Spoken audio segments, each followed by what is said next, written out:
e neles fará morada essa paz, que só pode vir por intermédio da Mãe Santíssima ou do seu bendito Filho, que é o cofre onde reside essa paz eterna. Meus amigos, não sejam as tristezas do mundo, não sejam as desilusões da vida, não sejam as provas duras desta existência que consigam de vós a perda dessa confiança filial, que deve existir entre vós e Maria, de Maria para Jesus, de Jesus para Deus.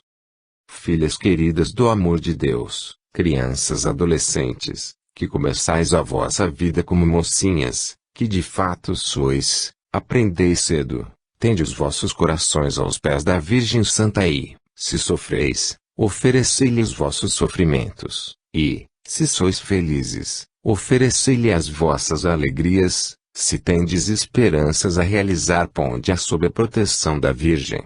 Se, ao contrário, cedo as desilusões vierem toldar o ambiente da vossa inocência, apelai para Maria e dizei, Senhora minha, Mãe Santíssima, aqui estou, faça-se em mim segundo a vontade do teu amado Filho. E vereis, minhas amigas, minhas queridas meninas, que a felicidade baixará sobre vós, sob a forma dessa tranquilidade que se resigna, que tem confiança e que sabe que nenhum só cabelo cairá da criatura humana sem autorização divina. Paz conceda a Deus a todos os homens, e que a sua fé cada vez mais os aproxime de Jesus. Ave Maria cheia de graça, bendita és tu entre as mulheres, e bendito o fruto do teu ventre, Jesus. Paz a todos os homens. Célia. Tolerância e pusilanimidade. Meus amigos e meus irmãos, nada mais belo na vida do que a retidão do pensamento e a consequente retidão da ação. Nada mais belo nesta vida, do que um homem dar cumprimento à sua palavra, desde que essa palavra se comprometeu em assuntos divinos, justos, elevados e nobres. Um compromisso de ordem espiritual é um compromisso que não deve ser esquecido jamais pela criatura que tem caráter.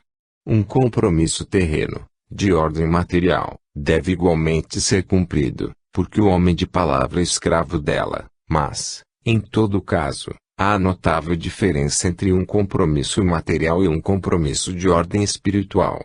Os crentes espíritas são criaturas responsáveis pela sua direção, pela sua palavra comprometida perante os espíritos, perante a sua própria fé, perante o próprio Deus. O compromisso tomado pelo Espírito perante essas três entidades que acabo de nomear, é sagrado. Por esse compromisso o indivíduo não terá pejo de confessar a sua fé perante os homens, tal como disse o Divino Mestre, e não será também negado em presença do próprio Deus. O compromisso espiritual é aquele que o homem assume perante a sua consciência, e perante os seus amigos do além. E como pregará, sem o seu cumprimento, com orientação, a propaganda espírita, o desempenho da caridade, a fé não fingida? Ora, nós, os do mundo espiritual, vivemos por aí além, observando a falange espírita terrena que se encontra à vanguarda do movimento espírita. Que vemos nós? Transigência, discordância, falta de concordância com a própria fé.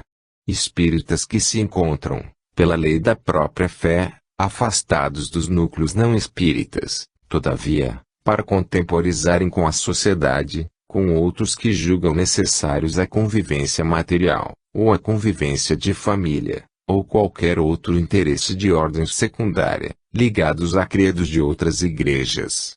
É assim que, nomes que jamais deviam figurar em agremiações católicas, porque não são, confessadamente o declaram, figuram, todavia, perante o público, provando que esse indivíduo que tem a sua fé espírita perante os seus irmãos consolidada, não a tem, todavia, perante a sua consciência, porque se a tivesse, não a repudiaria, perante outra qualquer convivência. Sede claros, sede francos. Se encontrais verdade nas teorias romanas, o caso não é agora para criticar. Se encontrais verdade nos sacramentos, nas confissões, nas missas e tudo mais quanto a igreja abraça, então sede católicos. Se, ao contrário, a vossa fé é bem outra, os vossos propósitos, os vossos princípios, a vossa vontade, enfrentai, de viseira erguida, provando ao mundo que de fato sois espíritas, isto é, cristãos. É o dilema em que se encontra a sociedade espírita no presente. De um lado a argumentação da fé, a clareza, a explicação do espírito provando que os que angariam dotes espirituais nesta vida, os levarão para a vida espiritual, bem como aqueles que angariarem pecados carregarão consigo todos esses pecados. Do outro lado a palavra do Mestre concisa e clara: aquele que se envergonhar de mim em face do homem, eu me envergonharei dele em presença do meu Pai. É bem melhor que haja uma falange espírita reduzida e forte, do que um cortejo enorme, um sem número de crentes fracos, que acendem duas velas, uma à direita e outra à esquerda. Meus amigos, uma questão de princípios, uma questão de felicidade, uma questão de compreensão e finalmente, uma questão de vida eterna, nos oferece Espiritismo. Espiritismo vos oferece o progresso, vos oferece o estudo, as suas promessas além túmulo vos trazem patente, claro como a luz meridiana, o dia eterno que ela prega segundo os preceitos do Evangelho Espírita. Que vos oferece mais Espiritismo. Uma seara grande, imensa, para os bons trabalhadores. Nesta seara, se cultiva a semente da caridade cristã. Por todos os lados, asilos da velhice, da infância, de obsedados, campo vastíssimo para quem quiser trabalhar com fervor e com dedicação. Mas, se entrais nesse trabalho com o máximo entusiasmo, sem sinceridade, sem que a verdade esteja realmente dentro de vós, se escandalizais a outros, ou talvez aos vossos irmãos, então, meus amigos, vós não respondereis a homens, vós respondereis a espíritos, a Jesus, a quem dareis conta do mau emprego do vosso tempo, porque Espiritismo aguarda de vós a resolução firme de pregá-lo como ele é. Tendo a vossa fé na altura de uma realidade, vós não podereis contemporizar com aquilo que chamais tolerância, mas que é pusilanimidade. Tolerância, meus amigos, e a virtude que faz com que o indivíduo compreenda a fraqueza do seu irmão, e não lhe tire a fé que tem, embora pequenina e envolta nessas coisas por aí que vós já conheceis, ainda que não as aceitais. Tolerância com o pobre velho alquebrado, doente, e que aprendeu na sua linguagem espiritual singela a rezar a sua Ave Maria nas contas de um rosário. Tolerância para esse ancião que não poderá aprender depois de velho. Aquilo não tem utilidade, mas ele, quando conta as suas continhas nos dedos, tem a elevação espiritual que vos falta. Isso é tolerância. Pusilanimidade tendes vós quando vos falta a coragem necessária para afirmar as vossas convicções, dizendo com sobranceria: não, o meu nome não figurará nessa lista. E temendo desagradar este ou aquele, vós vos amudais, vós vos tornais sinuosos, flexíveis. Dentro desta sala todos são espíritas. Lá fora, deveis ser fiéis, deveis ser sinceros, deveis ser decididos. Colocai a vossa fé na altura de um princípio, porque se Espiritismo vos promete, ele cumprirá sua palavra. Resta, porém, que a vossa consciência, esse juiz terrível que não fala e que também não perdoa, venha mais tarde abrir os vossos próprios olhos, esclarecendo a vossa tolerância, a vossa fé, a vossa pusilanimidade. Eu que tanto tempo aqui não vinha, venho hoje para dizer aquilo que tenho estudado por aí afora, a sondar aqui e além tudo quanto se pratica em prol do Espiritismo. Tenho visitado agremiações, procurando conhecê-las, não por mera curiosidade, mas para poder compreender a realidade da fé espírita, entre os homens. Hoje volto ao vosso meio para vos dizer, mais firmeza, mais retidão, tolerância, mas não pusilanimidade. José Dácio. Observações úteis. Meu Deus, Jesus, quando meu espírito medita sobre a grandeza do teu amor para com a humanidade, sobre as bênçãos divinas que tu concedes sejam espargidas sobre os necessitados e nós outros, espíritos, quando cogito em toda essa luminosidade partida de ti, Senhor, alcançando aqueles que te procuram, que te buscam com fé. O meu espírito cada vez mais se entusiasma por essa fé brilhante que me envolve, que se apodera de todo o meu ser. Eu te agradeço a esmola que tenho tido de poder ministrá-la para os meus irmãos na terra, traduzindo-lhes as grandezas do espaço. Sinto-me verdadeiramente feliz neste mundo onde habito, por me ser dado constante oportunidade de poder baixar entre os meus irmãos, trazendo-lhes notícias desse além grandioso do Espírito, fonte de todo bem, fonte de luz, paz e tranquilidade. Eu abençoo a hora em que, penetrando nesse recinto, pude fazer algum bem, que longe está ainda de tudo quando Deus há de permitir-me fazer em prol da infância desvalida. Mas quando vejo, por outro lado, a necessidade dos espíritos sem luz, daqueles que partem da terra sem conhecimento do seu estado, sem saber que não pertencem mais ao gênero humano, mas sim, são espíritos, e que sob as leis espíritas têm que viver. Quando vejo tudo isso, eu tenho a vontade de que os meus irmãos na terra, crentes espíritas, também multipliquem as reuniões sadias, onde se possa ministrar luz a esses seres desencarnados, da boca de algum canto da terra, de alguma localidade, de algum centro espírita.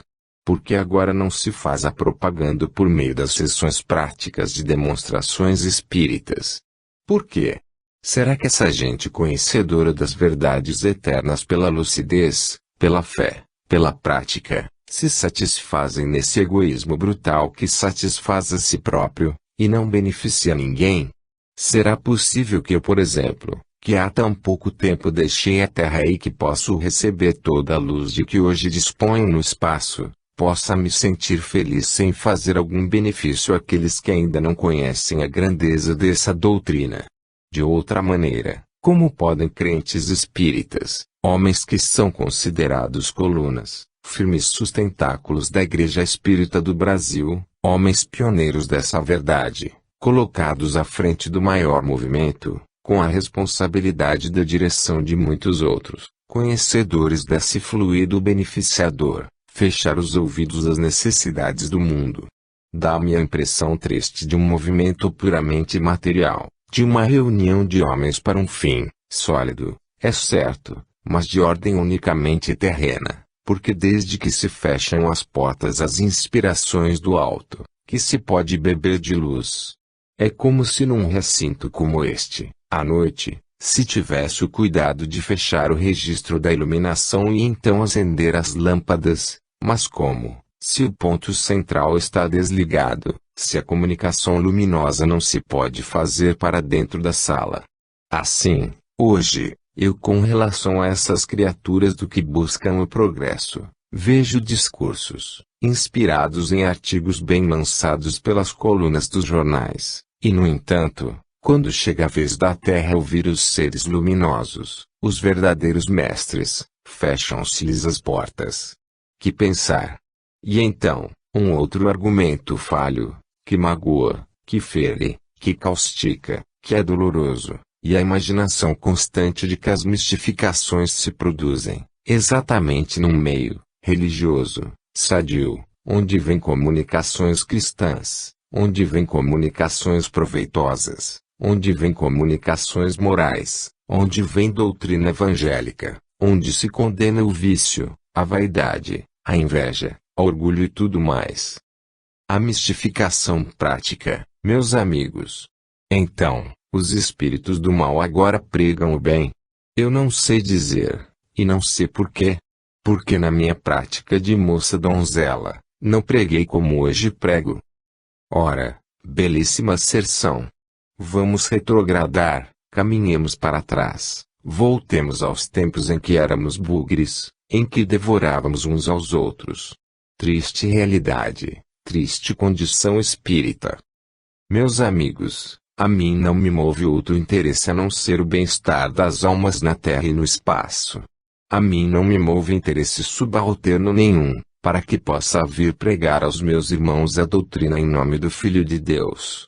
E se essas criaturas têm a consciência tão fechada que não lhes deixa prever, divisar, sentir estas coisas sérias que acabo de dizer, então a sua condição espiritual não é nada invejável. É triste, comovedor e é doloroso procurar interceptar a corrente do bem que incessantemente vem do alto para a terra. É triste, é doloroso e improfícuo procurar fechar a boca daqueles que não precisam dela para falar. Tão fácil e tão bom seria se os homens fossem movidos efetivamente pelo interesse de ordem espiritual. A união fraterna seria um fato e as comunicações que baixam aqui, baixariam em qualquer centro. Seria tão somente uma questão de ambiente, de boa vontade, porque não há privilégios diante de Deus. Todos os homens são filhos de Deus, todos serão salvos por Jesus, a todos Jesus quer, por todos desceu Jesus ao mundo.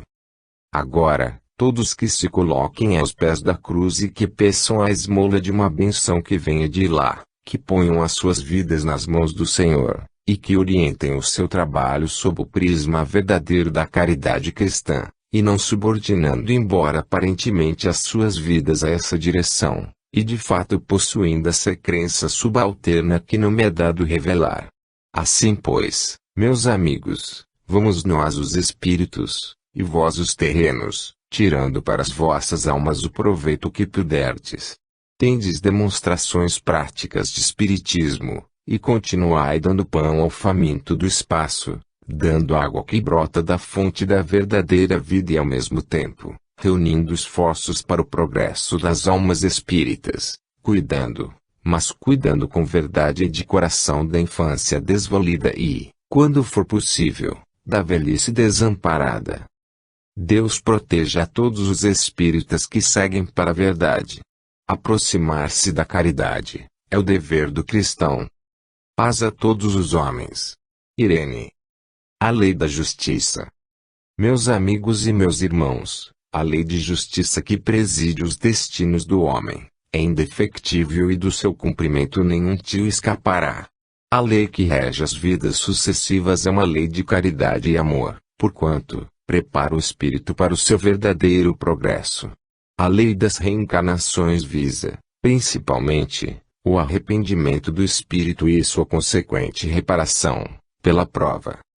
Espiritismo é a doutrina que vem esclarecer, aos olhos dos homens, essas grandezas infinitas, que o ser não pode compreender sem o auxílio divino. A Terra, esse vasto hospital de dores, oferece ao homem sérios momentos para refletir. Se de um lado, a aparência da felicidade visita os seres humanos, por outro lado, a dor como que se estabelece definitivamente no seio da família. Quando, indiferentemente, vós passeais pelas ruas desta capital e vedes as portas e as janelas de tantos prédios fechadas hermeticamente, não podeis calcular o que se passa dentro do recinto desses mesmos edifícios. Vós não podeis saber se a paz habita lá dentro, se, ao contrário disso, a amizade fictícia, que o mundo supõe ligar aquelas criaturas que lá estão recolhidas. É ou não uma verdade?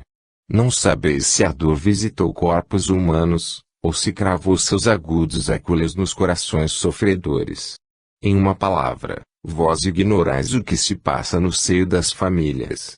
Nós, porém, que as visitamos, nós que não podemos ser indiferentes a qualquer criatura humana, quando visitamos esses lares, toca-nos de perto as chagas de cada um.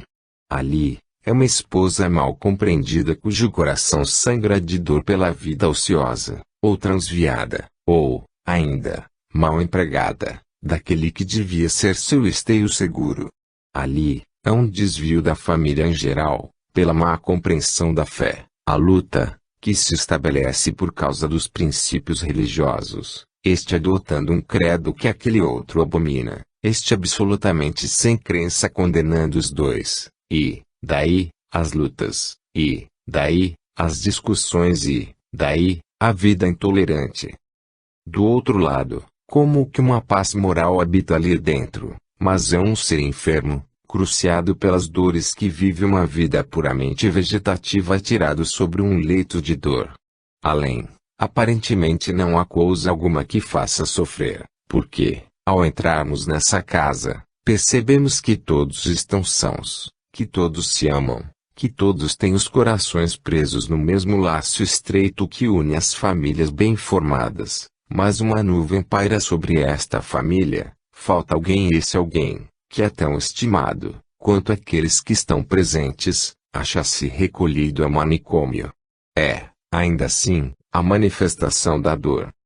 Caminhando, penetramos num lar onde a abundância, a fartura material é um fato, onde o bom desejo também habita, onde as relações cordiais são uma realidade, mas alguém mal compreendido colocou o seu coração, o seu afeto, num ser que não é merecedor dessa afeição e, daí, a oposição da família. Ninguém concorda, todos estão tristes e esta criatura tão amada fica entre dois fogos, o amor da família e o amor do escolhido do seu coração, reconhecendo, embora, que a razão está com a família, porquanto o objeto do seu amor não é merecedor do seu afeto. Assim, meus amigos, vai-se indo e ninguém se entende. Aí, se encontra um cego e além, um paralítico, um leproso. Mais adiante, é um desviado moral. O mundo é assim. Onde a lei da indefectível justiça divina. Onde se oculta. Qual é a cortina pesada, que cai, como um reposteiro, encobrindo a verdade dessa mesma justiça? Essa verdade é encoberta aos olhos dos que não a sabem procurar. Quem souber a encontrará. A lei das vidas sucessivas, a lei das reparações é a explicação concludente de todo esse cortejo de dores e sofrimentos, que avassala o planeta. A lei da indefectível justiça divina se cumpre religiosamente. Bendigamos, pois, o Espiritismo, que vem revelar ao mundo as grandezas do além. A fé que promete castigos e recompensas sem uma explicação sensata, sem um estudo transcendente, sem uma prova que a robusteça. Não, é uma fé que sirva para alguém nela se segurar. O esteio, a segurança, estão exatamente na fé espírita, porque só ela, principiando no coração do crente, abre-lhe o conhecimento da verdade, vai além, abre os próprios arcanos do firmamento para deixar escoar de lá, desse alto céu, a verdade em jorros de luz, para iluminar, para esclarecer e fazer aceitar as durezas da vida presente. Um conselho de amigo, um conselho de irmão, todas as vezes que o vosso espírito se vá debater nessa incerteza cruel, que o mortifica, sem resignação para o sofrimento, sem compreensão das agruras que o rodeiam, todas as vezes que a perturbação começar a invadir o vosso cérebro, fazendo-vos empurrar longe o cálice da prova, recordai este parecer, que vos dou, que fiz eu no passado. Quem fui? Por que padeço desta maneira? Que espécie de homem, que espécie de mulher teria sido eu nesse passado que não conheço? Esta simples interrogação, feita de boa fé, responderá ao raciocínio falho da vossa imaginação, quando supuserdes que o sofrimento não tem razão de ser. Assim pois, meus amigos, eu vos concito, mais uma vez, a que sofrais resignados, porque quem sofre paciente tem o consolo da fé, quem sofre falto de resignação, a se debater, qual fera em jaula que não pode partir, não lhe aproveita o sofrimento, ao contrário, agrava-o cada vez mais, sem benefício para o espírito, enquanto que aquele que fecha os lábios sem murmurar e engole gota a gota o cálice amargo da sua prova, um dia, vê-lo-á terminado, e, quando passar para o além, compreenderá a razão de tudo. Deus vos guie, Deus vos guarde. Max. Transformação. Amigos e irmãos, eu vos desejo o progresso espiritual que a mim própria desejo. Quando se estuda espiritismo, buscando tirar dele o que tem de bom para o progresso, muita coisa se encontra que faz bem. Essa conformidade com as provas, esse desapego do mundo, essa renúncia daquilo que não se pode obter, o sacrifício, mesmo, em proveito dos outros, aprende-se nas páginas do Espiritismo, e essa doutrina, tão consoladora, edifica o nosso moral de tal forma, que prepara verdadeiros crentes para Jesus. Vós, meus amigos, deveis aprender cedo esta verdade, nem todo o que diz, Senhor, Senhor, entrará no reino de Deus, disse o Divino Mestre, querendo significar que nem toda criatura que passa a vida a orar é a que está mais perto do céu. A vida mais proveitosa é aquela em que a criatura, esquecendo-se de si própria, beneficia quem quer que seja. Aqui, neste sentido, o campo é fértil. O que tendes vós com todas estas aqui abrigadas? Estou pondo de lado, propositalmente, relações espirituais, que vós não conheceis. Falo perante a vida material, em que vos encontrais, como irmãos.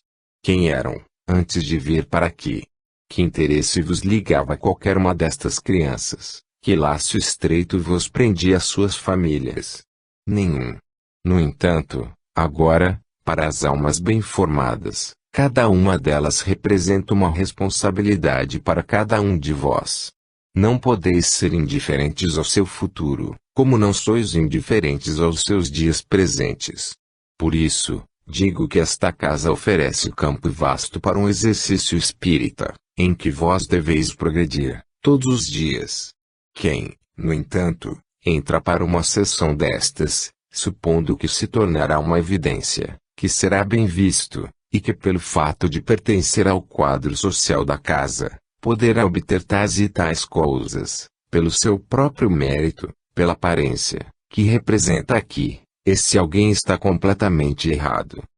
Aqui, tem-se a doutrina do Mestre, aquele que quer ser grande comece por ser pequeno, significando que aquele que espera de Jesus bênçãos, comece, por demonstrar, igualmente, para os outros o mesmo desejo. É muito difícil este raciocínio, é muito difícil esta convicção. O homem tem a tendência de olhar sempre para si. É natural, isto é humano, mas nem sempre o que é humano, é correto. Nem sempre o homem compreende onde está a verdade. Assim pois, meus amigos, estudando Espiritismo e procurando dele tirar proveito para vós, começai no vosso próprio interesse, a fazer algum bem para os outros. Essa minha linguagem parece-vos um tanto estranha, eu mesmo a reconheço.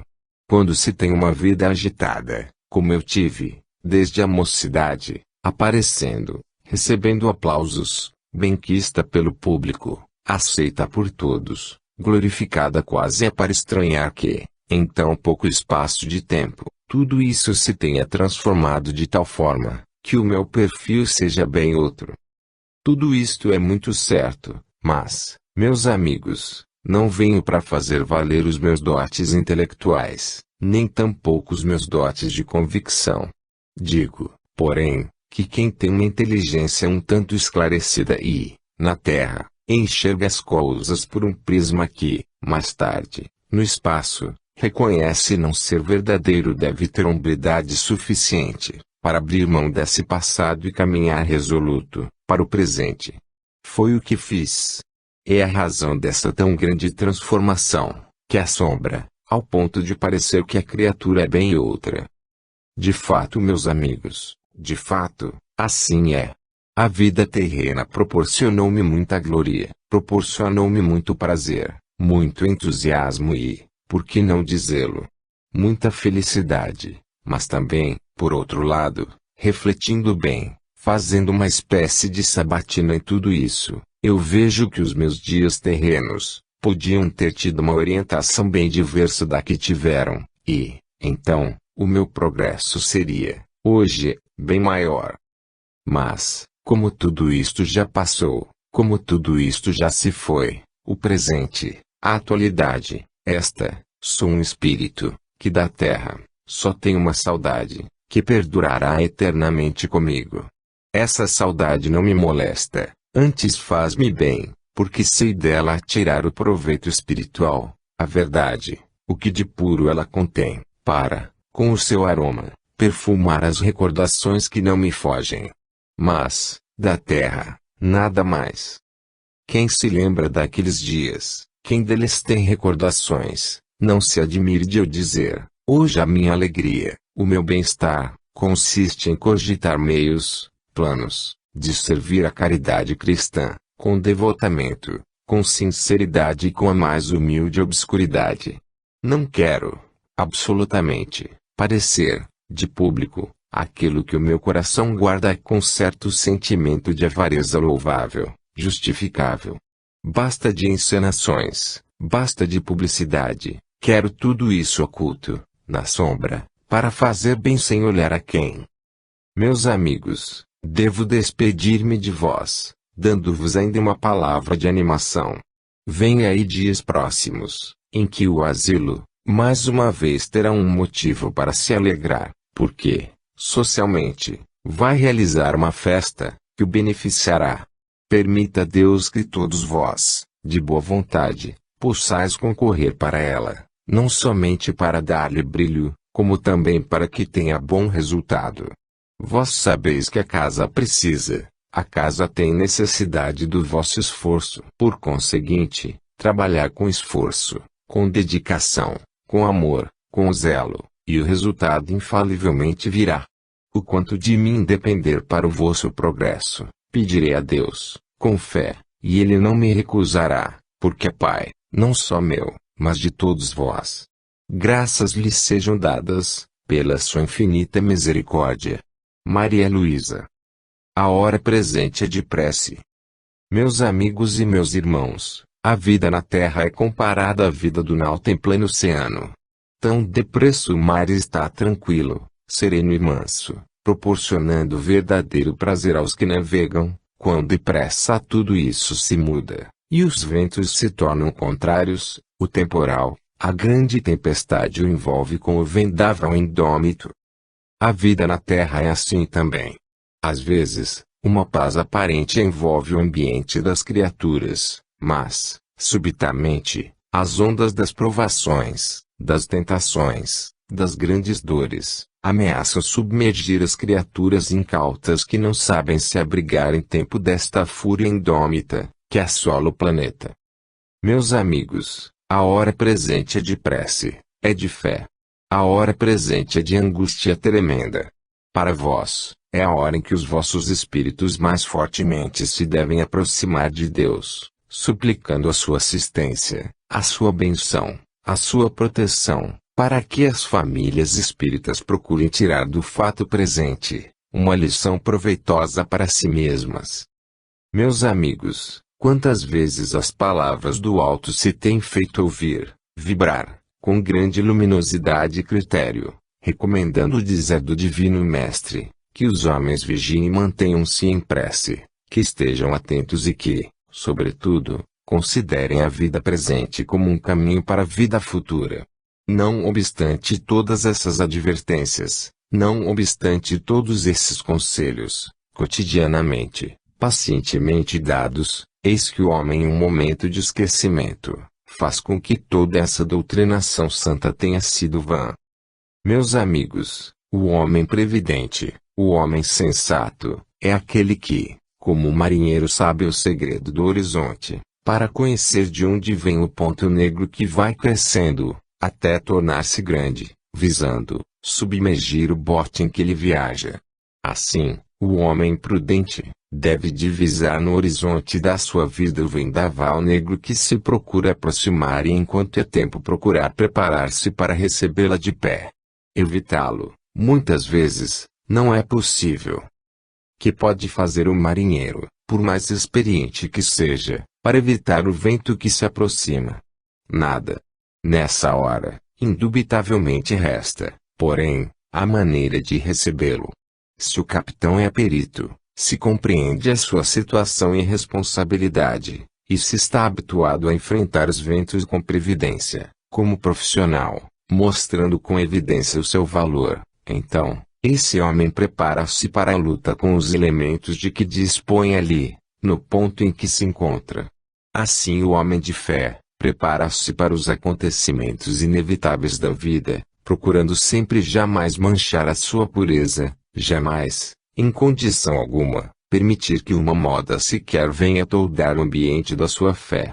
Eis o ideal de todo homem cristão. Mas que vemos nós?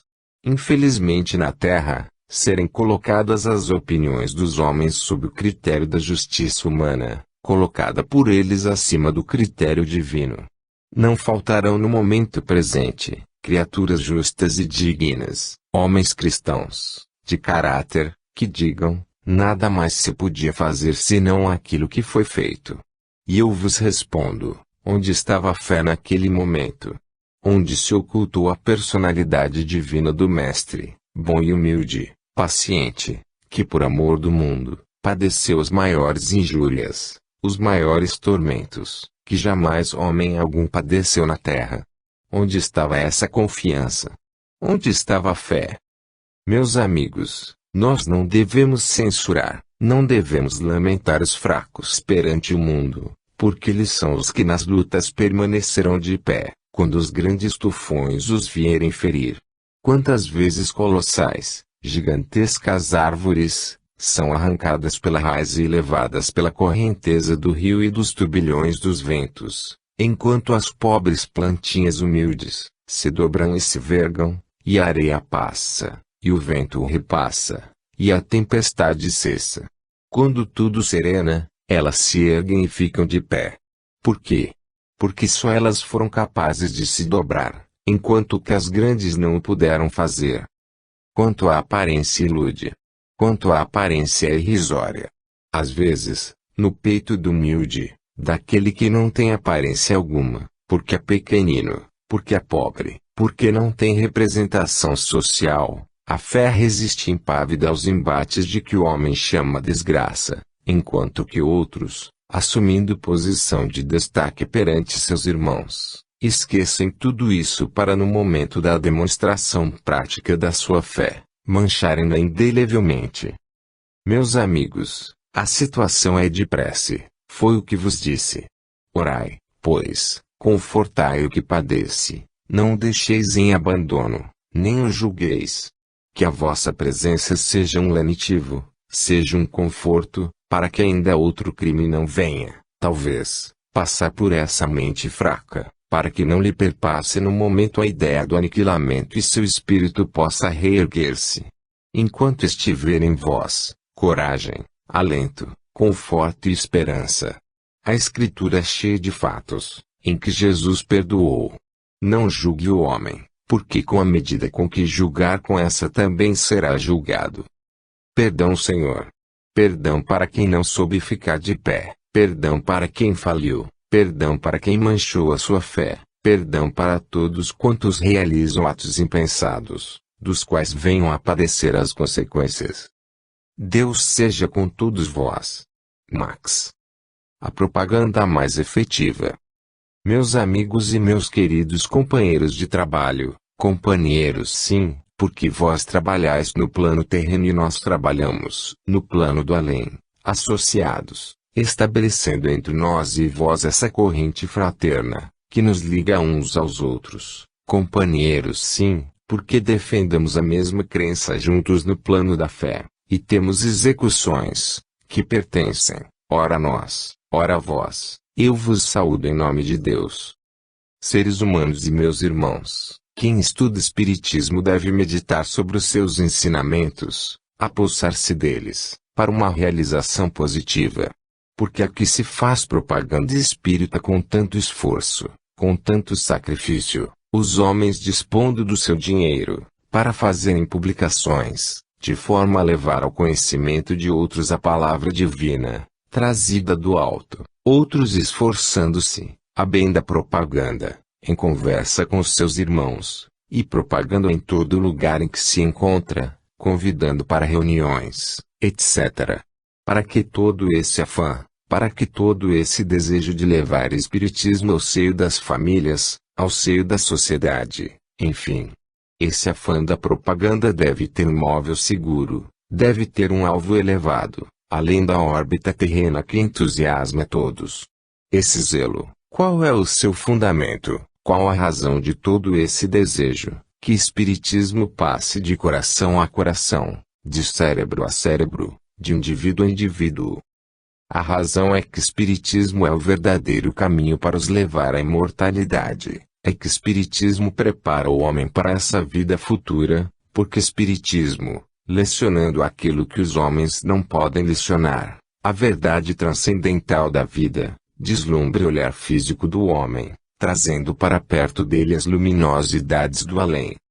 Penso eu que esta é a razão certa, porque o homem se esforça tanto para levar ao conhecimento do seu irmão a doutrina salvadora de espiritismo. Esquece-se, porém, o homem de que a propaganda é mais efetiva, a propaganda que melhor resultado dá, consiste em uma vida honesta, laboriosa e útil, modelada nos princípios da doutrina espírita. O dom da palavra, nem todos possuem, facilidade para escrever ou para descrever, nem todos têm essa capacidade, nem todos têm aptidão para dirigir instituições, todos não têm o dom, a força física, capaz de dirigir um trabalho pesado, que venha comprovar ao mundo que espiritismo pode fazer aquilo que outros não podem. Então, o que é essa propaganda de que fato? É o exemplo da tua vida, irmão. Tu, quando pregas ao público, às tribunas, ou nas colunas dos jornais, nas tuas palestras, não refletes na seguinte verdade: quando assim fazes, perdes de vista, muitas vezes, que esse alguém é a quem te diriges, te observa, te analisa, e esse alguém de si para si deve dizer: se ser espírita é ser cristão, como podes tu ser? O homem incrédulo tem os olhos volvidos para os homens espíritas, ninguém se esqueça disso.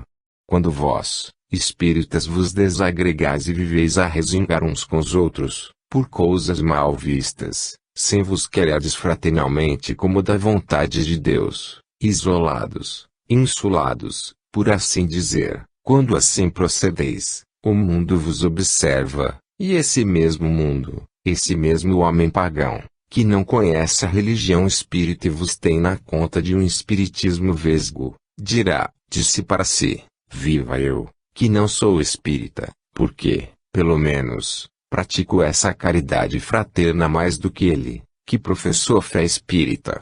Isso é um estudo para vós, meus irmãos. A vossa crença espírita, diante dos homens, deve ser um testemunho de fé. São Paulo já o dizia: mostra-me as tuas obras e eu direi a altura da tua fé. Tentações vêm para todos, provações, temos de passar, enquanto estamos neste mundo. Tudo isso é comum, tudo isso é inevitável, mas, entre o sofrer de um homem espírita, criatura devotada a Jesus, e o sofrer de uma criatura que não se diz cristã, há notável diferença. O espírita tem o dever de ser paciente e conhecer o curso dos acontecimentos terrenos, da sua vida passada, das provas que aceitou antes dessa vinda a este mundo, para se corrigir deste ou daquele pecado, reincidente em vidas anteriores, dispor-se à luta. Fracassar, por quê? Porque, no momento das grandes dificuldades, longe de se aproximarem da fonte da fé, da nascente da água da vida, esses homens, essas mulheres, fogem. A consciência os acusa, a consciência, esse juiz que não falha, morde-os de tal forma, que eles, em vez de se corrigirem, fazem como aqueles espíritos endemoniados, que diziam a Jesus, o Nazareno: que temos nós contigo? Fogem do lugar onde lhes pode ser apontado o erro e o meio de corrigir, fogem levando, na alma e no corpo, a chaga do seu pecado, em vez de ficarem perto da luz, para poderem se iluminar, fogem, porque sabem que naquele recinto ninguém está de acordo com a sua conduta. Resultado: os tempos correm e, no correr dos tempos, a criatura resvala, para cair. Estas existências, deploravelmente perdidas, acusam o fracasso de muitos espíritas. Espíritas, que me ouvis, ser espírita em momento de festa, ser espírita em momento de alegria, ser espírita em momento de fartura, abundância material, é facílimo; ser espírita no momento da prova, ser espírita no momento da dor, é mais difícil. Pois bem, se vós estáis perto da cruz do Divino Mestre, se tendes religião, amai a Jesus como deveis amá-lo. Então, meus amigos, no momento da dor, permanecereis de pé. No momento da tentação, dizei: tudo isso pelo Cristo. Jamais falar, porque falar não dá conforto. Nós, os que estamos do lado de lá da vida, quando aqui estivemos, passamos também as nossas lutas, tivemos também as nossas dores, e podemos falar, da altura da nossa experiência. Coragem, meus amigos, coragem para viver. Quem sabe o que reserva o dia de amanhã? Todos vós, que aqui permaneceis neste momento, crentes fervorosos em Deus, qual de vós enxerga o que se passará daqui a um instante? Qual de vós poderá dizer o que se passa em vossos lares neste momento? Qual de vós sabe o que poderá estar sucedendo a esta hora com aqueles que já deixastes? A mãe mais desvelada não sabe o que aconteceu com o seu filho, não sabe o perigo em que se encontra, não sabe o que estará acontecendo neste instante. Tudo na vida é assim. Por conseguinte, ninguém tem conhecimento do dia de amanhã, qual a desventura, a infelicidade, qual a vergonha pública, talvez, que lhe está aguardada. Será, talvez, o resgate. Então, no momento, vós deixareis de ser cristãos e vos esquecereis da vossa fé? Cuidado, meus amigos, cuidado. Há um provérbio popular, que diz: enquanto o vizinho chora, eu vou preparando os meus lenços, porque não sei quando a dor chegará aqui. Cuidado, meus amigos.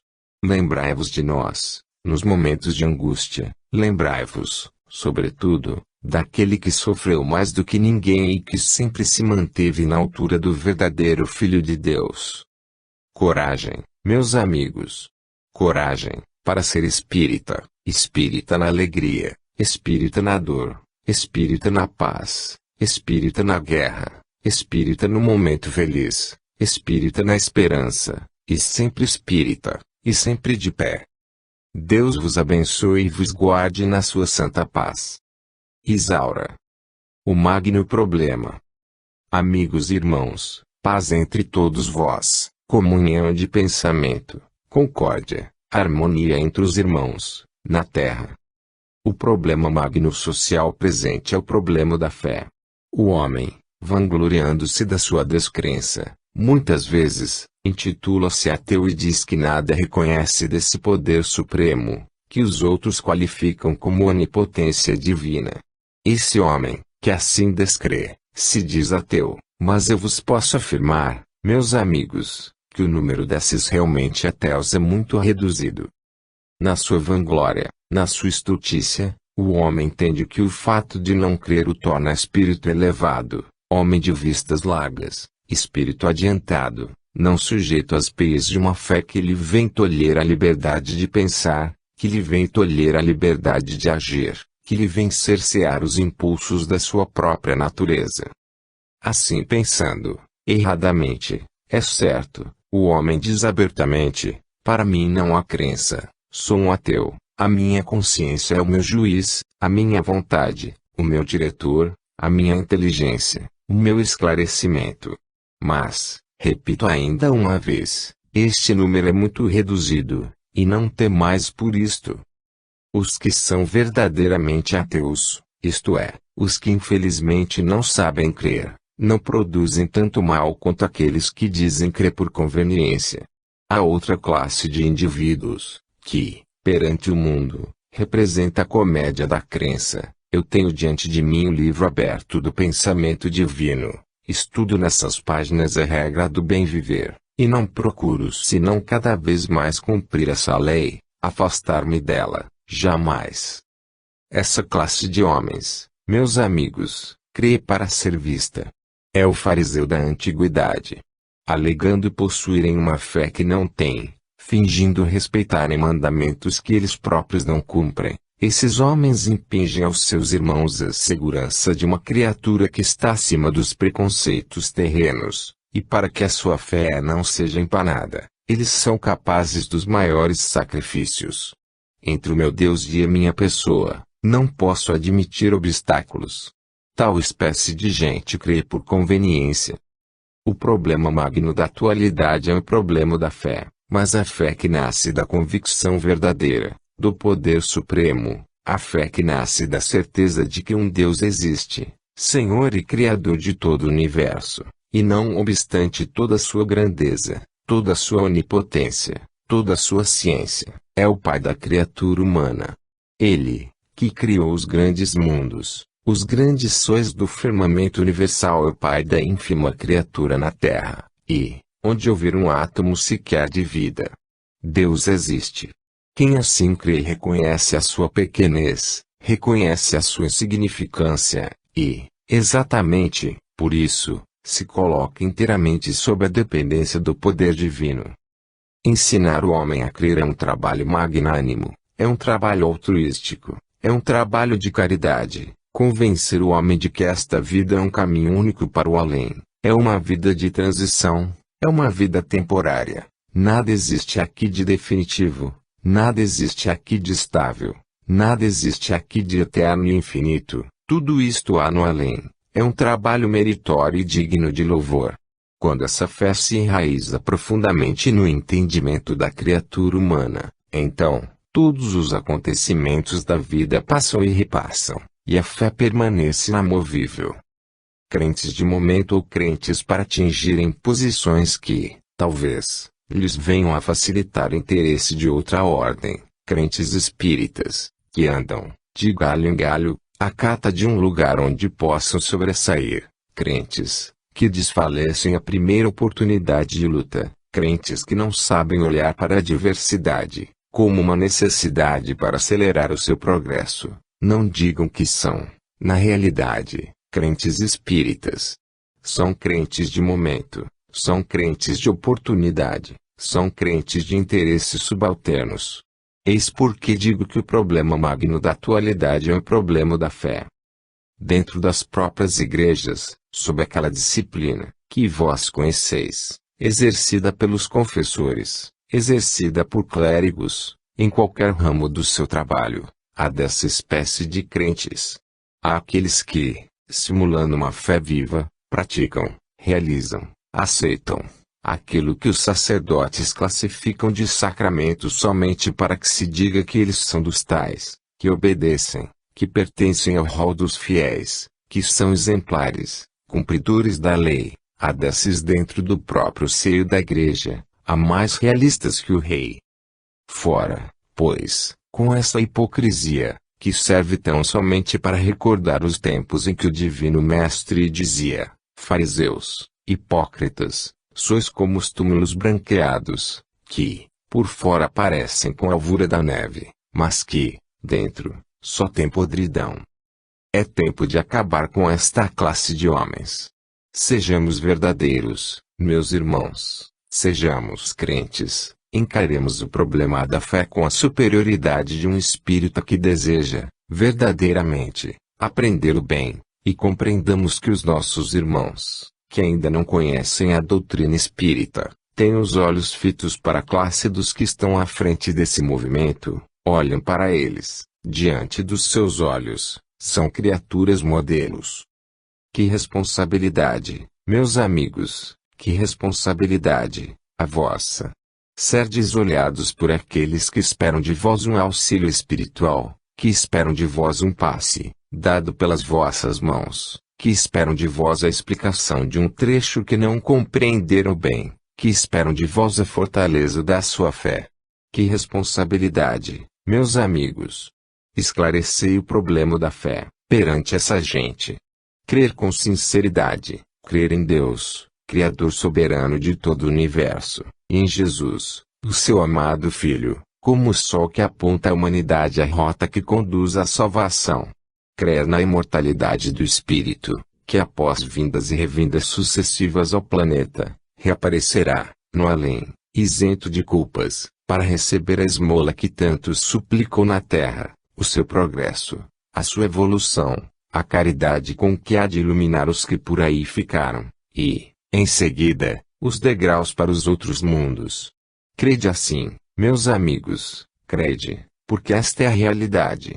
E quem tem esta fé, sincera, segura, está preparado para os temporais da vida. Deus vos ampare, Deus vos proteja, Deus vos aponte sempre a rota segura, que conduz aos pés do Cordeiro Imaculado do Senhor, e que esta fé, serena, firme como a rocha, seja o escudo a que vos ampareis, nos momentos em que as tentações sejam mais fortes, nos momentos em que a vossa fraqueza quiser desfalecer, nos momentos em que a chama bruxuleante da fé ameaça extinguir-se no horizonte. Paz do Senhor sobre todos os homens, bênçãos celestes sobre todos vós.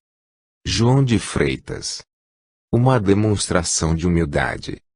Deus, nosso Pai Criador, infinitamente bom e justo, inspire os homens, nesta vida, para a realização das grandes obras, que se refletirão na sua vida futura, no além.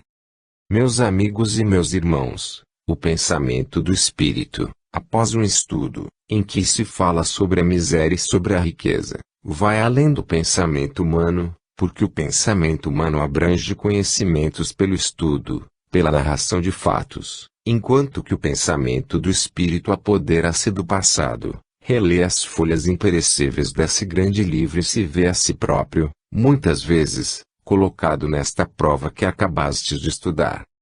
Homens há, que por força das circunstâncias da vida, pelo tirocínio, pelo desenvolvimento do seu espírito, pela direção dada à sua cultura de homens, conhecem de perto o valor da riqueza e dela se sabem apoderar, procurando tirar o proveito necessário à humanidade, a si próprio, e à sua família. Homens há, porém, que sacrificando a sua liberdade, e penetrando no seio da igreja, que amontoa tesouros na terra, em vez de amontoá-los no além, passam pela prova de se verem nadando em ouro, afundando-se naquelas pérolas, naqueles diamantes, naquelas moedas, que poderiam representar o pão de muitas almas, e que representam tão somente a ambição de um só homem. Eu, por exemplo, que passei por essa grande prova, lamento não ter feito o que fazem os homens, quando realizam golpes de Estado, rompendo, de uma vez por todas, com esse preconceito, que me colocava acima dos outros homens. Que significa, na história, um papa? Qual sua posição, perante Deus e perante o homem? Perante Deus, um servo inútil, porque a grandeza, a magnificência, a onipotência, tudo isso é atributo divino, e jamais atributo de homem. Perante a humanidade, um ser igualmente inútil, porque serve tão somente para impingir-lhe uma fé em que ele próprio não crê, traduzindo-lhe sentimentos que não possui, fazendo-lhe interpretações falsas, e apresentando-se reluzente de pedrarias, desde os pés à cabeça, e dizendo-se representante daquele que tinha uma só túnica e andava descalço, apenas protegendo a planta do pé com uma simples alpercata, e não tinha, para repousar a sua cabeça, nem sequer um pobre leito. Perante a sua própria consciência, este homem é um réu, porque se ela não desperta, afogada, como se encontra, pela bajulação, pelo ambiente pesado que se desenvolve em torno da sua pessoa, mais tarde, futuramente, no espaço, quando ele se consegue despir de toda aquela falsa pedraria, para se ver tal qual é, a sua miséria espiritual ressalta-lhe aos olhos de tal forma que lhe causa horror essa encarnação passada. Um homem, em condição nenhuma, se deve considerar superior aos outros. Deus foi misericordioso para mim, Deus foi muito grande, Deus teve dó da minha miséria, porque Ele sabe as noites de angústia que o meu espírito passou, quando encarcerado na carne, dos momentos em que, fechadas as portas do meu aposento, eu me pude encontrar, enfim, como era, eu e o meu Deus. Ele sabe quanta repugnância eu tinha, nos momentos em que era preciso colocar aquela tiara, pesada como um chumbo, sobre a minha fronte pecadora de homem. Deus sabe quanto me custava reconhecer que as fortunas maiores da Europa não representavam, talvez, a terça parte daquilo com que me ornavam a cabeça. Deus sabe quanto me repugnava aquela vestimenta especial cuidada pelo homem para enaltecer a minha figura. E o meu espírito, contrito, curvava-se diante de Deus, pedindo-lhe a caridade do término desses dias terrenos que eram, para mim, um verdadeiro pesadelo. Mas, a recompensa se fazia sentir, e Deus me proporcionava meios de fazer bem à humanidade. E Deus permitia que me escapassem das mãos fluidos trazidos do além, para beneficiar os meus irmãos, na terra. E Deus tinha dó das lágrimas que eu derramava, noites inteiras, acordado no meu leito, a pensar nos pobres famintos, caídos pelas sarjetas das ruas, e em mim, que era tratado como um ser sobrenatural, cercado, de todos os cuidados, de quem uma leve dor de cabeça